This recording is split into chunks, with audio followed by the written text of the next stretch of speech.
Cricket মাঠে bold না হলেও সোশ্যাল মিডিয়ায় এক পোস্টেই আউট হতে পারেন ক্রিকেটাররা। পাকিস্তানে এখন এমনই কঠিন বাস্তবতা, অনুমতি ছাড়া পোস্ট করলেই কোটি টাকার জরিমানা। একটি মন্তব্য কিভাবে ঝড় তুলেছিল পুরো ক্রিকেট বিশ্বে, আর সেই ঘটনার পরই কেন বদলে গেল নিয়ম? এই সিদ্ধান্ত কি শৃঙ্খলার জন্য নাকি স্বাধীনতার উপর আঘাত? চলুন জেনে নেই বিস্তারিত। ক্রিকেটারদের সোশ্যাল মিডিয়া ব্যবহার নিয়ে কঠোর অবস্থান নিয়েছে পাকিস্তান ক্রিকেট বোর্ড। নতুন নির্দেশনা অনুযায়ী বোর্ডের অনুমতি ছাড়া কোনো ক্রিকেটার সামাজিক যোগাযোগ মাধ্যমে পোস্ট করতে পারবেন না। এমনকি কোনো রাজনৈতিক বা বিতর্কিত বিষয়েও মত প্রকাশ করলে দিতে হবে অন্তত 1 কোটি পাকিস্তানি রুপি জরিমানা। এই সিদ্ধান্তের পেছনে রয়েছে সাম্প্রতিক একটি বিতর্ক, যেখানে জড়িয়ে পড়েন পাকিস্তানের তরুণ পেসার নাসিম শাহ। ঘটনাটি ঘটে পাকিস্তান সুপার লিগের উদ্বোধনী দিনে। স্টেডিয়ামে উপস্থিত ছিলেন পাঞ্জাব প্রদেশের মুখ্যমন্ত্রী মারিয়াম নওয়াজ।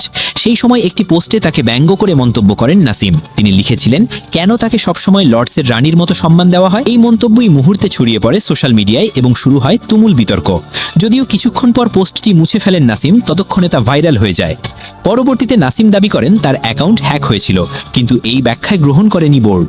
তাকে কারণ দর্শানোর নোটিশ পাঠানো হয় এবং শেষ পর্যন্ত 2 কোটি পাকিস্তানি রুপি জরিমানা করা হয়। এমনকি পিসিবির তদন্ত কমিটি তাকে 2 বছরের জন্য নিষিদ্ধ করার সুপারিশও করেছিল, তবে বোর্ড চেয়ারম্যান মোহসিন নাকভি হস্তক্ষেপ করে সেই কঠোর শাস্তি থেকে তাকে রক্ষা করেন। এই ঘটনার পরই পিসিবি আরও কঠোর নিয়ম আরোপ করে। এখন থেকে কেন্দ্রীয় চুক্তিতে থাকা সব ক্রিকেটারকে স্পষ্টভাবে জানিয়ে দেওয়া হয়েছে, বোর্ডের মিডিয়া বিভাগের অনুমতি ছাড়া কোনো পোস্ট করা যাবে না। শুধু ক্রিকেটার নয়, তাদের ম্যানেজারদের ক্ষেত্রেও একই নিয়ম প্রযোজ্য। বোর্ডের এই সিদ্ধান্ত নিয়ে ইতোমধ্যেই আলোচনা শুরু হয়েছে ক্রিকেট মহলে। অনেকেই মনে করছেন এটি ক্রিকেটারদের ব্যক্তিগত স্বাধীনতার উপর হস্তক্ষেপ। সোশ্যাল মিডিয়া যেখানে নিজের মতামত প্রকাশের একটি বড় মাধ্যম, সেখানে এত কঠোর নিয়ন্ত্রণ খেলোয়াড়দের জন্য অস্বস্তিকর হতে পারে। অন্যদিকে বোর্ডের যুক্তি, ক্রিকেটাররা দেশের প্রতিনিধিত্ব করেন, তাই তাদের প্রতিটি বক্তব্যই গুরুত্বপূর্ণ। একটি ভুল মন্তব্য শুধু ব্যক্তিগত নয়, বরং দেশের ভাবমূর্তিতেও প্রভাব ফেলতে পারে। সব মিলিয়ে পিসিবির এই নতুন নিয়ম ক্রিকেট বিশ্বে এক নতুন বিতর্কের জন্ম দিয়েছে।